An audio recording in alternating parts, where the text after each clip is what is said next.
Welcome to White Shoulders for Goats and Farmstead. Well, good morning. It's actually a really pretty morning. Today, our state poultry tester is coming to test our birds for pylorium and typhoid. We've been doing this for 8 years, I believe. So far, all of our birds have tested negative. I've got them all locked up. They are not happy about it, by the way. I've got the table. I've got a bucket of water I had to bring here in a little bit. But I coaxed them into the chicken house with sunflower seeds. So, made sure I wore old clothes because there will most likely be blood on me. So anyway, I'm going to video this and let you guys see the process. I don't do the avian testing. I believe that's every 3 months. My birds are contained, so I usually don't worry about that, although they can get it even though they are contained, but I just don't worry about that one because I think that's for somebody that's raising for, commercial use, I believe.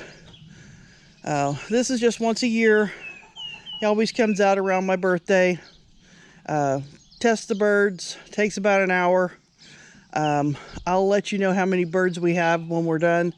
I think there's like 36 or 37, but I'm not quite sure. My bird population has declined over the years because it is very difficult for me to breathe in the chicken house. I'm allergic to the pine shavings, and when I go in there, when the pine shavings are in there, it really kind of makes me sick. So I didn't put pine shavings back down after my son cleaned for me because I knew I would be in here. I always like things to look nice and neat, but that's working inside an enclosed building like this with the pine shavings just is not a good idea for me.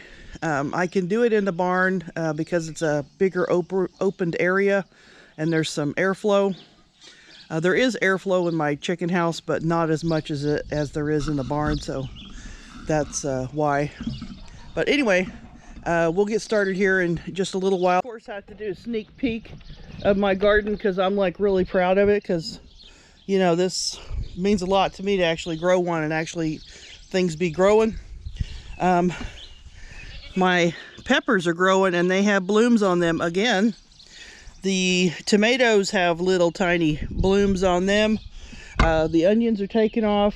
We have a weed growing out one of the holes that I drilled in the side to keep the water from sitting.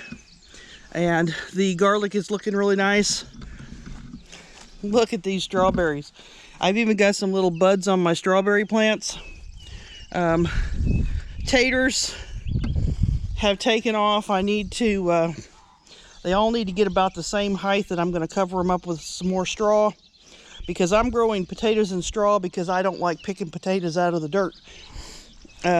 This to me is a whole lot easier than digging up potatoes. So anyway, that's a sneak peek in my garden. Jules, they have not popped yet. So just letting you know, no peony blooms completely out yet. Here is my tester, Tony, and one of the birds. This is my big dark Brahma rooster. You're going to see him pull a few feathers out from underneath his wing. He finds the blood vein, he pokes a hole in it, and he grabs a little bit of blood, and then he puts it on his tray and swirls it around a little bit. And this process continues 36 more times. So I kind of took all that out of the video because it was just repetitive. So that's why you're not going to see all of it. I showed a few birds, and that is what we're actually doing. Because I didn't have a cameraman that day, you only get to see from a distance. And I do apologize for that because it's really a neat process. See what I mean? Yeah. Quit your squawking. You can't help layers. They're awesome layers. They got the whole thing. These are the Americanas. They are a very flighty bird anyway. Great layers, but very noisy. And this right here is where 3 of them escaped while I was trying to catch one. And he had to come to the door to keep him from flying out, and which saved the day, I'm telling you.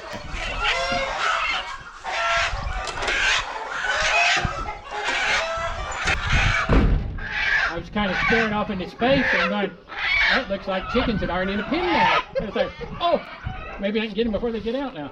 But my gray cells just weren't real fast. Oh, usually all you gotta do is just walk right to them and then just go right back in.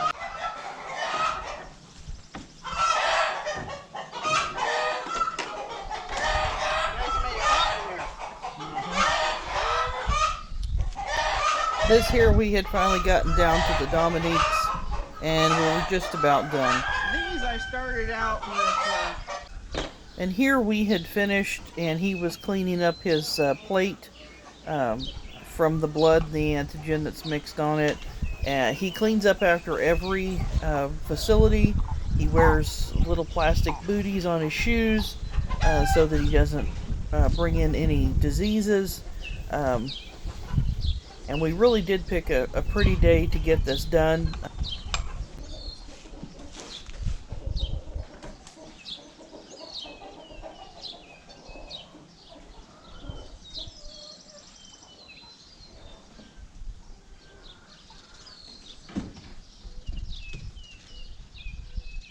Oh, that was a job. But you're done. I'm done. Done for another year. We are in NPIP for another year. 37 chickens total. And everybody was pylorium and typhoid clean. And anyway, it didn't take a little over an hour, I guess. I caught all the chickens. He pulled all the blood out of them. It was a enjoyable experience like always. If you have any questions about NPIP or the National Poultry Improvement Program, feel free to ask. I've been doing this for, I believe this is my 8th year. It's really simple. They come out once a year. They pull blood on your chickens in Missouri. In Missouri. Other places are different, but in Missouri they come out, they send their tester guy out from Jeff City. He comes out, he pokes a hole in your chickens, gets the blood, mixes it up in an antigen, and waits a couple seconds to read it. And this gentleman's been doing it for a very long time. So it's just something that we do. This way we know that there isn't any salmonella in our eggs, in the egg yolks. So if you happen to eat a raw egg or over easy eggs, there's no worry about having salmonella in the egg from the bird. So if that in case you were wondering, I don't test them for avian flu. They come out, I think in the beginning they come out like every 3 months, and then it's every 6 months after that, I believe. Don't hold me to that because I'm really not sure. I've never had them test for that for me. But I do believe that this program is good for this, backyard farmer, the backyard person. This way they know, if the birds are clean. It's not an easy feat to maintain a clean flock, but it can be done. So that was it. That was my morning of chicken testing. I hope you enjoy that. Thank you. Thank you for watching. Don't forget, like, subscribe, share with your friends, and drop me a comment if you have any questions. We'll see you next time.